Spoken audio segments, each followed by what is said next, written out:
네, 김무성 대표 스스로 여당의 대선 후보라고 생각을 할 텐데 반기문 유엔 사무총장을 대선 후보로 영입하겠다는 얘기를 했습니다. 어찌된 일인지 관련된 얘기 점검해 보겠습니다. 가장 먼저 나온 것이 야권의 반발입니다. 반기문 유엔 사무총장이 박근혜 대통령의 한일 위안부 협정을 잘한 일이라고 그랬잖아요. 야당에서 펄펄 뛰었습니다. 그 음성부터 직접 확인해 듣겠습니다. 반기문 유엔 사무총장은 유엔 사무총장직을 명예롭게 수행하시기 바랍니다.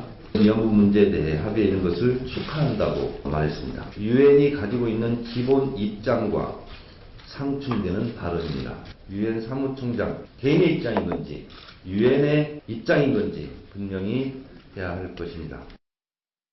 네, 대통령이 박근혜 대통령을 위한 역성을 든 유엔 사무총장에게 아주 강한 견제구를 날리네요.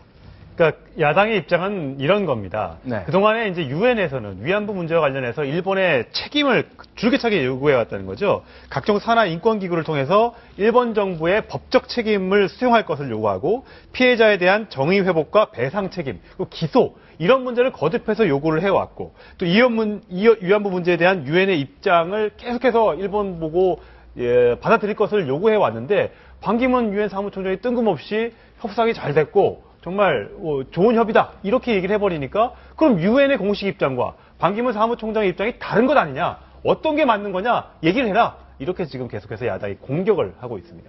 자, 이런 와중에 김무성 대표가요, 나는 반기문을 영입하겠다라는 얘기를 했거든요. 어떤 속뜻이 있다고 봐야 되죠? 오늘 한 일간지 인터뷰에서 밝힌 네. 건데요. 제가 볼 땐 그렇습니다. 여권이 네. 야권에 비해서 대선 후보 주자군이 좀 적다라는 얘기도 많이 나오는데 결국은 본인이 자신의 어떤 그 경쟁자로 거론되는 반기문 사무총장을 크게 품어 안는 느낌도 보여줄 수 있고요. 여권에서도 그렇게 대어가 들어와서 같이 경쟁하는 모습을 보이면서 어떤 컨벤션 효과를 노려서 오히려 대선 승리로 갈 수도 있기 때문에 그런 계산까지 깔려있는 게 아닌가 하는 게 제 생각입니다. 자, 이제 김무성 대표를 오랫동안 취재하면서 만나보셨잖아요. 짧게 질문 좀 드리겠습니다. 이렇게 좀 선수를 친 건가요? 아니면은 나에게 좋은 경쟁 파트너를 좀 붙여달라, 그런 뜻입니까?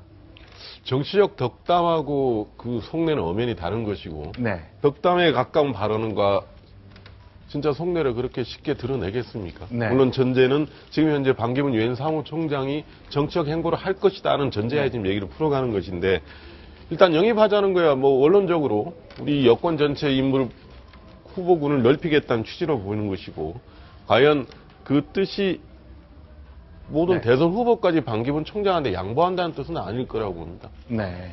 자, 그럼 어쨌건 문재인 대표 측에서는 뭐 계속 한일 간의 협상은 무효라고 얘기하고 있고요.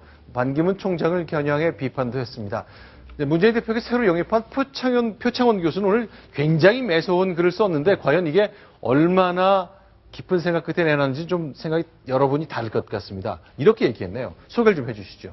예, 그저 참여정부 외교정권을 불가하다 강조를 했죠. 불과했던 당신에게 유엔 사무총장자를 안겨준 건 고 노무현 대통령이었습니다. 얼마 전에 문재인 대표도 비슷한 얘기를 했거든요. 네. 이렇기 때문에 우리 사람이다 이런 얘기를 했죠. 표창원 교수 더 나가서 이런 얘기를 합니다. 국내 정치 권력 편들기를 위해서 그런 유엔 사무총장 명예와 이미지를 소비하면 정말 실망스러울 수밖에 없다. 총장님을 뭐라 하셨느냐, 뭐라 하셨 한 4번을 반복을 하네요. 네, 이 내용은 뭐냐면, 자, 이제 결국 국내 정권 권력 편들기, 대통령 권력에게 편들었다라고 이제 비판을 하면서 내가 그동안 얘기는 안 하고 있었지만, 유엔 사무총장이 이것도 잘못했고, 저것도 잘못했고, 이것도 실패했고, 저것도 실패했고, 당신은 그저 그런 수준 이하의 유엔 사무총장인데, 왜 이런 이미지를 소비하면서 정치에 개입하느냐라는 얘기를 강하게 했습니다. 어떻게 볼 수 있을까요? 표창원 교수 입장에서는 사실은 그렇습니다. 문재인 대표도 그저 유엔 사무총장 우리 사람이다, 우리 사람이라는 얘기를 합니다. 실제로 야당 사람입니까? 실제로 유엔 사무총장이 반기문 총장이 국내 정치에 들어온다고 했을 때 더불어민주당 갈 확률이 있을까요? 극히 적습니다. 그럼에도 불구하고 표창원 교수나 문재인 대표가 우리 사람이라는 얘기를 하는 건 일종의 유엔 사무총장이 반기문 총장 발을 묶어놓다는 거죠. 네. 가더라도 쉽게 보내줄 수는 없다. 최대한 생채기를 냈고 상품 가치를 떨어뜨리겠다. 아마 이런 전략에 숨어있는 어떤 그런 언행이 아니겠나. 좀 그렇게 보고 싶습니다. 네, 어쨌건 야권의 후보가 되겠다는 가능성 자체는 이번 한일 위안부 협정에 대한 얘기로 크게 줄어든 것 같은데, 일단 모든 것이 전제가 올 연말 임기가 끝나는 유엔 사무총장이 국내 정치에 개입한다, 참여한다는 그것이겠죠. 자, 야권의 반발까지 점검해 봤습니다. 이번엔 다른 소식 예전의 추억으로 돌아갈 수 있는 소식 준비했습니다. 순위 확인하겠습니다.